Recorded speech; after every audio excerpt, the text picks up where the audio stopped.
आज कार्यकर्ता सम्मेलन था, लेकिन कार्यकर्ता सम्मेलन में जिस तरह से जो आपका जनसमूह जिस तरह से उमड़ करके आया, इस बात का प्रतीक है कि आने वाला समय कांग्रेस पार्टी का है। इस प्रदेश से भारतीय जनता पार्टी जा रही है और कांग्रेस पार्टी आ रही है।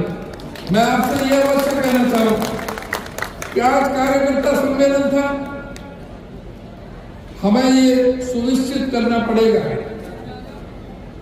हम तब ये कामयाबी हासिल करेंगे जो हमारे साथियों ने कहा है, जब तक हमारा बूथ मजबूत नहीं होगा तब तक हम आगे नहीं बढ़ सकते। इसलिए मैं आपसे सबसे पहले ये निवेदन करना चाहूंगा कि आप अभी समय है, एक तो बहुत गंभीरता से देख लें कि जिसकी वोट नहीं बनी है वो तुरंत वोट बनवाने की तरफ ध्यान दें। जिसकी वोट नहीं बनी है उसकी वोट बनवाए, ये जो महत्वपूर्ण कार्य है। और किसी की वोट गलत जो बनी हुई है, क्योंकि सामने बहुत षड्यंत्रकारी पार्टी है, उन्होंने फर्जी वोटें बहुत बनाने का उनका चलन है। वो फर्जी वोट अगर कोई बनाई है तो उनको कटवाने का भी काम करें। एक आप अपना ये सुनिश्चित करें कि अपनी पार्टी का झंडा आप अपने सब घरों में लगाना शुरू करें। प्रत्येक घर पर और प्रत्येक वाहन पर, चाहे आपकी मोटरसाइकिल है, चाहे आपकी कोई भी गाड़ी है, 4 पहिया की या कोई भी गाड़ी है, उन पर झंडा लगा के चले, जिससे पार्टी का पूरी तरह से प्रचार और प्रसार हो सके। एक और बात का ध्यान रखें कि आज जो सबसे बड़ा जो काम है वो सोशल मीडिया का है। जो हमारे नेता जो कार्यक्रम देते हैं उसको सोशल मीडिया पर जो नौजवान हैं उसको प्रचारित और प्रसारित करने का आवश्यक काम करें। साथियों, अब आपको ये समझना चाहिए, आज देश में अघोषित इमरजेंसी लगी हुई है। ये सारे कानून उसी तरह के ला रहे हैं। आज सारी संवैधानिक संस्थाओं की विश्वसनीयता पर खतरा बना हुआ है। इस सरकार ने अपने अहंकार में आकर के इस देश को सांप्रदायिक आग में झोंकते हुए अपने उल्लू सीधा करने के लिए ये पूरे देश में ऐसे ऐसे कानून बना रहे हैं जिससे आम आदमी दुखी और परेशान है। किसानों के लिए किसी किसान से नहीं पूछा। जब किसानों के खिलाफ ये 3 कृषि कानून लाए थे, इस देश के अंदर 13 महीने तक किसान सड़कों पर बैठे रहे थे, उनके सामने कीलें ठोक दी गई थी, उनको उग्रवादी कहा गया, गुंडे मवाली कहा गया, तरह तरह से अपमानित किया गया। 750 किसानों ने अपने प्राणों का बलिदान कर दिया, लेकिन इनके काम पर जू नहीं रहेंगी। अगर वो कानून इन्होंने वापिस भी लेने के लिए मजबूर होना पड़ा, तब भी किसानों को झांसे में लेकर के आज भी उनकी बातों को नहीं माना गया। इसी तरह से इन्होंने जो फैक्ट्रियों के जो काम लाए थे लेबर लॉ के बारे में, जो फैक्ट्रियों में गरीब आदमी मजदूर आदमी काम करता है उसके सारे अधिकार छीनते हुए, जो उसकी 8 घंटे की ड्यूटी थी उसको 12 घंटे की ड्यूटी करने का एक कानून लेकर के आए। ये अमीरों की पार्टी है। और इंश्योरेंस कंपनी अदानी और अंबानी के उनके लोगों के लिए, और उसी के लिए एक कानून आया है जिसके बारे में चर्चा हो रही है, जो ड्राइवरों के लिए जो कानून लेकर के आए। किसी भी संगठन से, ड्राइवर के से, ट्रांसपोर्ट यूनियन वालों से, किसी से कोई प्रचार नहीं किया। ये अपनी मर्जी से ये लाते हैं।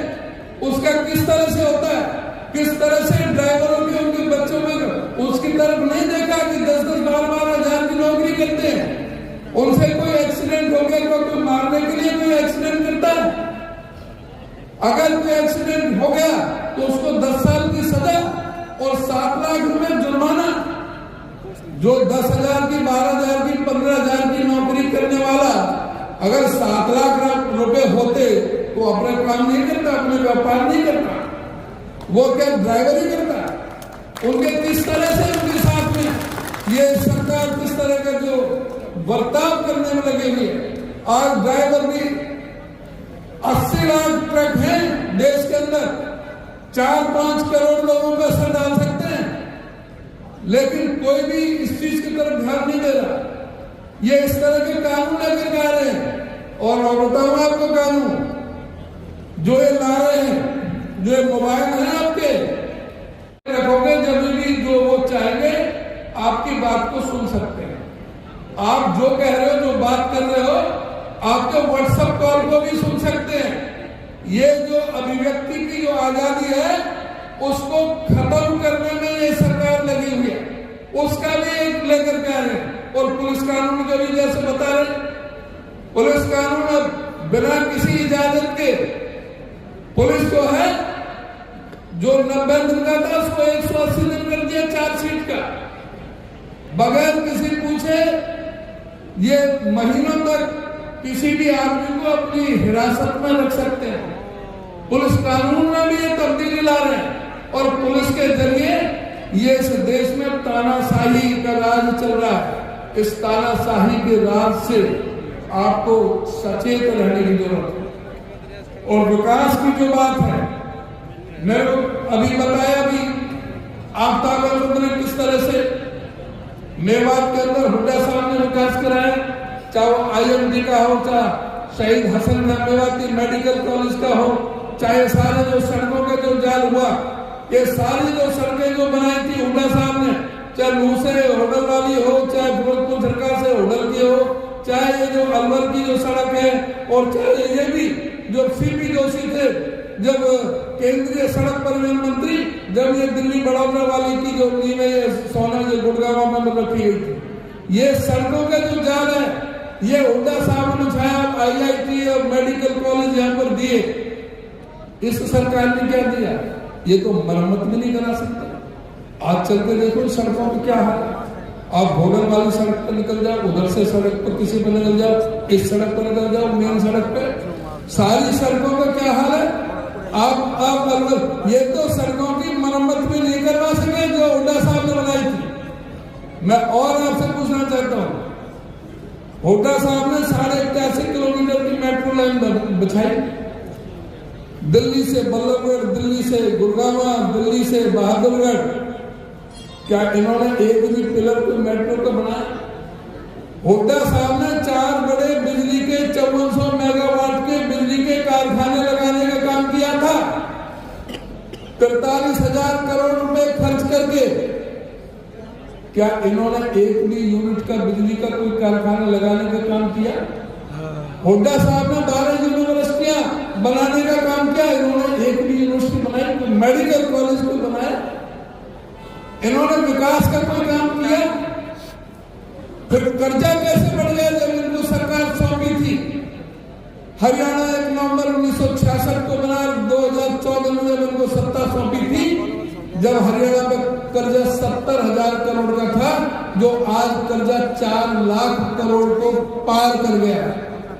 आज हरियाणा में कोई बच्चा अपने माँ के पेट से जन्म ले रहा है तो 1,32,800 रुपए का कर्जा लेकर के पैदा हो रहा है। इस हरियाणा में बेरोजगारी हिंदुस्तान में सबसे ज्यादा है। 2000 की जो बेरोजगारी थी 2014 में, हुड्डा साहब के समय में 2.9% थी, अब 9% को पार कर गई है। 3 गुना बेरोजगारी, 5 गुना कर्जा। इसके लिए कौन दोषी है? आज महंगाई सबसे ज्यादा हरियाणा में क्यों है?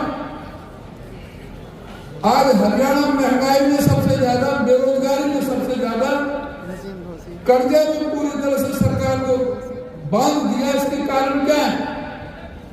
हुड्डा साहब के समय में हिंदुस्तान में सबसे सस्ता डीजल हरियाणा में मिलता था, सबसे सस्ता पेट्रोल हरियाणा में मिलता था, सबसे सस्ती बिजली हरियाणा में थी।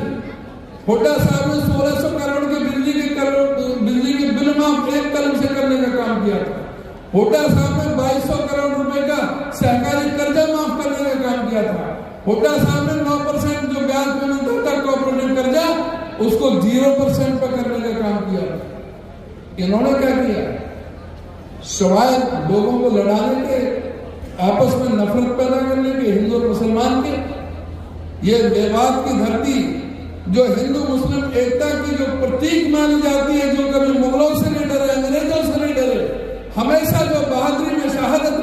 मेवात आगे नहीं, यहाँ के भाईचारे को बिगाड़ने का इन्होंने प्रयास किया। मैं आपको मुबारकबाद देना चाहूंगा।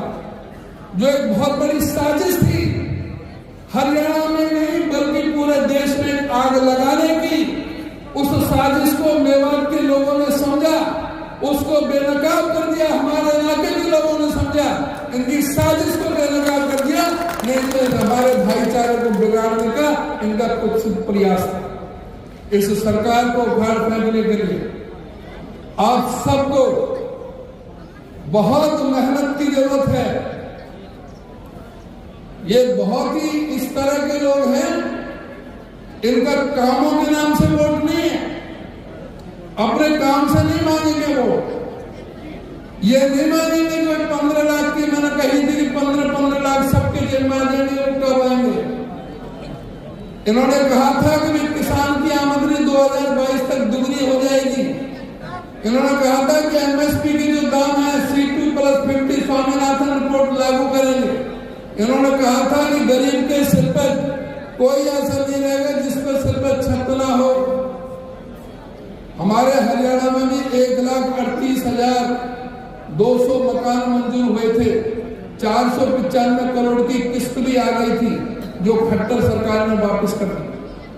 वो गरीब लोगों के, हरियाणा के गरीबों के सर पर जो छत बननी थी, मकान बनने थे, वो भी खट्टर साहब को मंजूर नहीं थे, वो भी वापस कर दिए।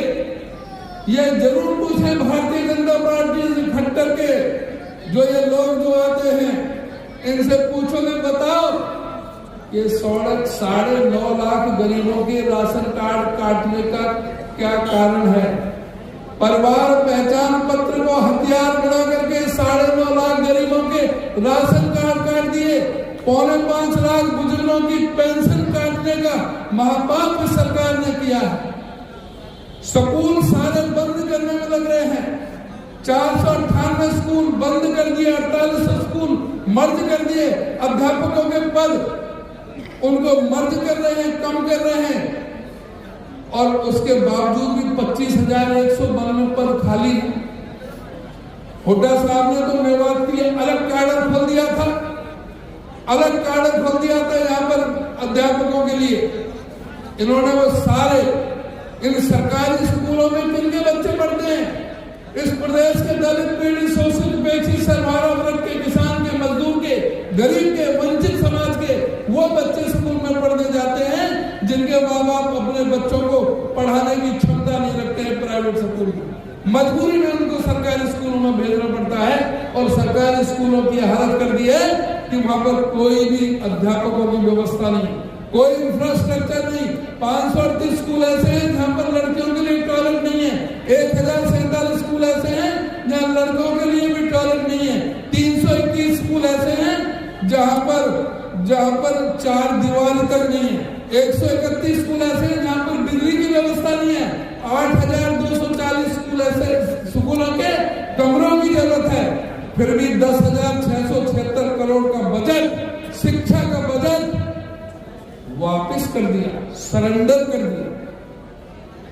क्या हालत है इस शिक्षा विभाग का? क्या करना चाहते हैं? स्वास्थ्य विभाग का क्या करना चाहते हैं? 50% पद खाली पड़े हैं।